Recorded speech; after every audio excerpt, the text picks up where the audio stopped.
Glória a Deus, aleluia. Que a paz e a graça do nosso Deus seja com todos nós nesse dia, amém? Hoje eu quero estar falando sobre Mateus, capítulo 10. E eu vou ler do versículo 34 até o versículo 42, que diz assim: Não cuideis que vim trazer a paz à terra. Não vim trazer paz, mas espada, porque eu vim pôr em dissensão o homem contra seu pai, e a filha contra sua mãe, e a nora contra sua sogra, e assim os inimigos do homem serão seus familiares. Quem ama o pai ou a mãe mais do que a mim, não é digno de mim. E quem ama o filho ou a filha mais do que a mim, não é digno de mim. E quem não toma sua cruz e não segue após mim, não é digno de mim. Quem achar a sua vida, perdê-la-á, e quem perder a sua vida por amor de mim, achá-la-á. Quem vos recebe a mim, me recebe, e quem me recebe a mim, recebe aquele que me enviou. Quem recebe um profeta na qualidade de profeta, receberá galardão de profeta.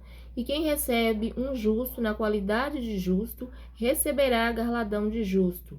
E qualquer que tiver dado só que seja um copo de água fria a um desses pequenos, em nome de discípulo, em verdade vos digo que de modo algum perderá o seu galardão. Ou seja, o que é que esse texto ele quer nos ensinar? O que é que esse texto quer nos dizer? Nesse texto, muitos pensam, né, que Jesus está falando dele mesmo, né? Nesse texto, muitos pensam que Jesus está falando da nossa geração, né? No nosso presente, no momento hoje, no momento agora.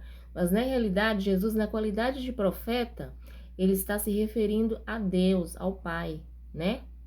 E ele está falando também às pessoas daquela época, né? Da época que ele veio e andou sobre a terra. Porque naquela época, as palavras, né, as pregações, os ensinamentos de Jesus estavam causando falta de concordância nas famílias. Porque Jesus não pregava só sobre as flores, mas ele pregava também sobre os espinhos, né? E as pessoas só queriam ouvir Jesus pregar sobre vitória, prosperidade, né? Palavras de que tudo vai ficar bem. Eles não gostavam de ouvir, né? As pregações de exortação de Jesus, né?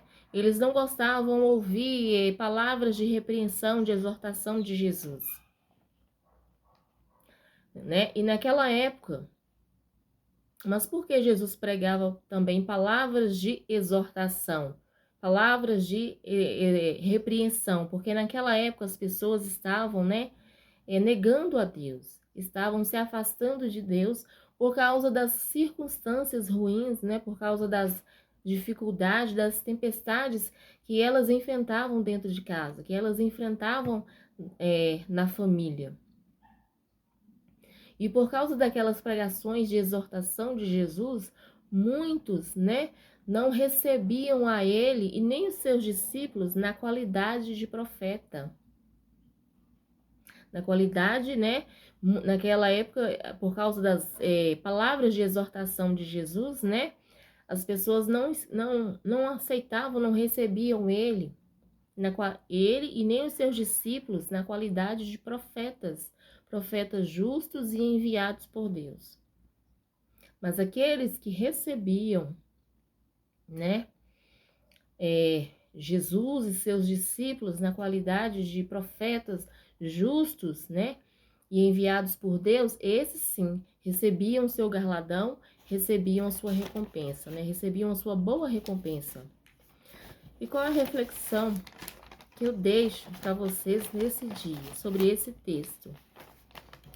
É que há momentos, né, que em tudo ao nosso redor parece desabar, conflitos familiares, incompreensões, traições, palavras duras, né, e até mesmo atitudes que ferem profundamente. Mas nessas horas, né, o inimigo, o diabo, ele tenta semear dúvidas na nossa mente, como por exemplo, se Deus estivesse comigo, isso não estaria acontecendo. Mas é justamente nesses momentos, né, que nós precisamos firmar ainda mais no Senhor. Negar a Deus, se afastar de Deus por causa das tempestades, não vai resolver o nosso problema. Apenas vai nos distanciar da única fonte verdadeira de paz, restauração e força, que é Deus, né? Por isso, eu quero deixar um convite para você nesse dia. Nunca se afaste de Deus por causa das tempestades. Nunca se afaste de Deus por causa das lutas, por causa das dificuldades na vida, amém? Glória a Deus, aleluia. E que você possa meditar bastante sobre esse vídeo, né? Sobre essa mensagem ao decorrer desse dia.